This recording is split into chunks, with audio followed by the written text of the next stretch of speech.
அரசியலில் எதிரியும் துரோகியும் இல்லைன்னா அது அரசியலே இல்லை சார். சரி, அதெல்லாம் நாங்கள் பழக்கப்பட்ட ஒன்று.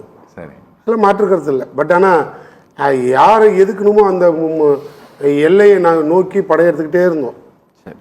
ஆனால் பக்கத்தில் இருந்த பைல்வான் பக்கரியை மறந்துட்டோம். ஓகே. யார் அந்த பைல்வான்னு எங்களுக்கு தெரியாமலே இதை தூக்கிட்டு நாங்கள் ஓடி இருக்கோம் எங்கள் கூட்டணியை. அடிக்கடி சொல்லுவாங்க, என்ன சார் தோல்விக்கு காரணம், இந்த அளவுக்கு ஆட்சி போயிடுச்சு காரணம், இந்த பின்னணி என்னான்னு கேட்டான். பின்னால் இருந்த அணியையே காணோம். அப்புறம்தான் தெரியுது யாரெல்லாம் துணைக்கு இருக்குது, யாரெல்லாம் தொலைக்கிறதுக்கு இருக்குன்னு. அந்த அளவுக்கு நாங்கள் காங்கிரஸுக்காக குறைஞ்சது ஒரு 10, 15, 17 வருடமாக மதசார்பின்மையை பேசக்கூடிய அந்த காங்கிரஸ்னு நம்பி மதசார்பற்ற ஒரு கூட்டணியை உருவாக்கி, அதுக்கு இந்தியா கூட்டணின்னு ஒரு வல்லமை கூட்டணி உருவாக்கி, அதுக்கு சமூக நீதி கூட்டமைப்புன்னு ஒன்று உருவாக்கி, அதுக்கும் தலைவராக தமிழ்நாடு முதலமைச்சராக அந்த திரு மு க ஸ்டாலின் அவர்களையே நியமித்து இந்தியா முழுக்க நாங்கள் சமூக நீதிக்கு உறுதுணையாக படையெடுத்துக்கிட்டு இருந்தோம். இதெல்லாம் அப்படியே ஒரு பக்கம் போட்டு சார், நாங்கள் அதெல்லாம் வேண்டான்னு சொல்ல. ஆனால் காந்தி அன்றைக்கே சொன்னார், சுதந்திரம் வாங்கிட்டோம்பா, அதனால் காங்கிரஸை கலைச்சிடலான்னார். ராஜசேகருக்கு தெரியும். அன்றைக்கே கலைச்சிருந்தாங்கன்னு வச்சுக்கோங்க, இப்போ இதை மாதிரி ஒரு புடுங்கலே இருந்திருக்காது.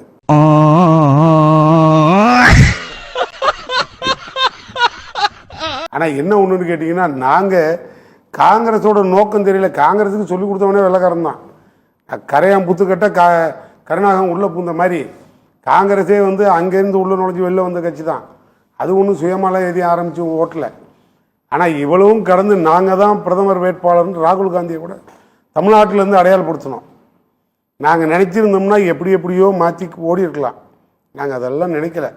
எங்கள் தொண்டர்களுக்கு ஏன் மனசு ரொம்ப வேதனைக்கு உள்ளாச்சு அப்படின்னு கேட்டிங்கன்னா, என்ன நாங்கள் ஒரு பெரிய தப்பு பண்ணிட்டோம்?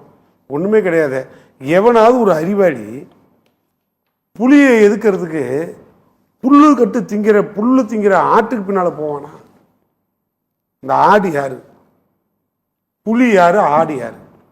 புலி பிஜேபிங்கிற பாசிசம், அங்கே அமித்ஷா மோடிங்கிற புலி. இந்த பக்கம் புல்லு கட்டு திங்கிற ஆடு யாருறான்னா, நேற்று தான் அரசியலுக்கே இன்னைக்கு முதலமைச்சராக இருக்க சோசப் விஜய் ஐயா. இந்த ஆட்டுக்குட்டியை நம்பி இந்த காங்கிரஸ் போகலாமா, இந்த கூட்டணி கட்சிகள் போகலாமா? 2 மந்திரி பதவிக்காக தமிழ்நாட்டை அட வைக்கலாமா, அல்லது இந்தியாவே தலைகுனிய விடலாமா? என்ன செஞ்சிருக்கணும்னு சொல்றீங்க சார்? வெளியிலேருந்து நீ ஆதரவு கொடுத்துருக்கணும். அப்போனா யார் கண்ட்ரோல் வந்துருப்பீங்க? அப்போ யாருக்கு துரோகம் இது? ஜெயிச்சதுக்கப்புறம் யாரால் ஜெயிச்சோமோ அந்த தொண்டனையும் தலைவனையும் பார்த்துட்டு போயிருக்கணும். அந்த தெரியாதா உங்களுக்கு? மற்ற கட்சி கூட போகும்போது இந்த ஓடுற ரயிலுக்கு துண்டை போட்டுட்டு நான் துண்டத்துக்கு உள்ளே போட்டுட்டு பிளாட்ஃபார்மில் படுத்து கிடப்பானே, அதாவது அந்த கதையா காங்கிரஸ். எலெக்ஷன் ரிசல்ட் வந்த உடனே எப்படா விடியும்னு காத்திருந்து வேக வேகமாக ஓடினாங்கன்னு சொல்றீங்க. மாற்றுக்கிறதுக்கே இல்லை சார். ஒருத்தர் கூட தமிழ்நாட்டில் கூட கிடையாது. ஓடின ஆளையும் தெரியும், ஓட விட்ட ஆளையும் தெரியும், அதுக்கு பாதுகாப்பு கொடுத்த லீகல் விங்கையும் தெரியும். கொண்டு போய் எல்லாம் காங்கிரஸ் அங்கே படுக்க வச்சுட்டு இந்த பக்கம் திரும்பி பார்த்து எங்கன்னு நாங்கள் தெரியற அளவுக்கு இருந்து நாங்கள் வேற ஒன்றுமே சொல்லலை. ராத்திரி எல்லாம் தூங்க கூட இல்லை போல தெரியும். இல்லை சார், நாங்கள் ஒன்றுமே சொல்லலை சார். நாங்கள் ஒரே ஒரு வார்த்தை சொன்னோம், அவங்கள விட நம்ம மெஜாரிட்டியாக இருக்கோம். அதனால் கூட்டணி கட்சியில் இருக்க விடுதலை சிறுத்தைகள் தோல் திருமாவளவனை முதலமைச்சராக ஆக்கிடுவோம், தப்பு இல்லையே, எல்லாரும் ஆதரவு கேட்டு பாருங்கன்னு எடப்பாடியே ஒத்துக்கிட்டு நானும் ரெடின்ட்டார். திரும்பி பார்த்தா சமூக நீதி பேசின காங்கிரஸ் அழகானா ஓடிட்டாங்க. பின்னால் எங்கே இருக்குன்னே தெரியல. கம்யூனிஸ்ட் அழகானா எல்லாம் வெளிப்படையாக IUM எல்லாம் போய் பேட்டியே சொல்லுது, திருமாவளவனை முதல்வராக்குவதாக சொன்னார்கள், எங்களுக்கு அதில் விருப்பம் இல்லை, எனவே நாங்கள் இந்த பக்கம் போகிறோம். அப்போ எதுக்கு எல்லாரும் ஒன்றா சேர்ந்துருந்தீங்க? இப்போ எல்லாம் ஒன்றா சேர்ந்து அங்கே போய் மந்திரியாக இருக்கீங்களே, இது மட்டும் எப்படி? நாங்கள் அன்னைக்கு நினச்சிருந்தா இந்த கட்சி காங்கிரஸையே சீமான்கிட்ட பிடிச்சி கொடுத்துருந்துருக்கலாம். ஏன்னா சீமானோட பிரதான எதிரமே காங்கிரஸ் தான். அதால் 20 வருஷமாக தேடிட்டு இருக்காரு எப்படா தனியாக மாட்டுவாங்கன்னு. ஆனால் நாங்கள் தான் இதெல்லாம் தூக்கி தலையில் பிடிச்சிக்கிட்டு ஆடணும். நேரு மகளை வருக, நிலையான ஆட்சி தருகன்னு அன்னைக்கு ஆரம்பித்தோம். எங்களுக்கு கொஞ்சம் நெஞ்ச கொழுப்பெல்லாம் இல்லை, எங்களுக்கு அவ்வளோ கொழுப்பு.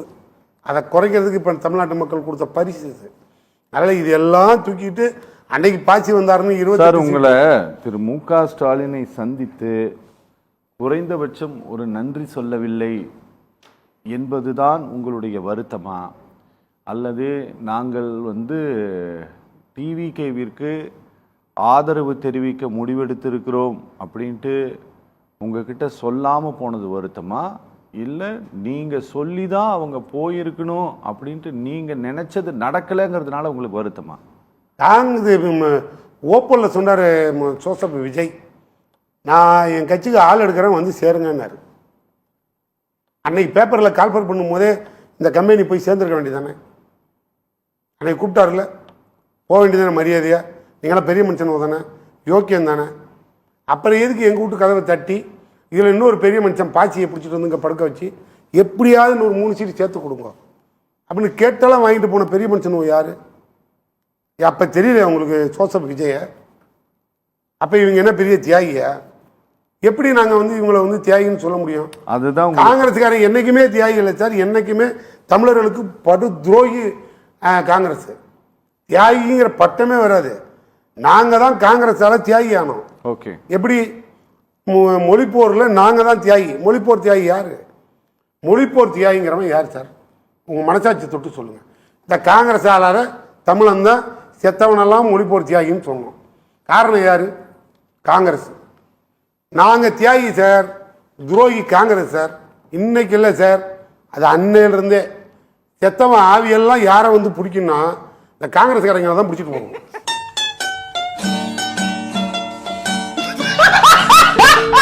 சரி சரி.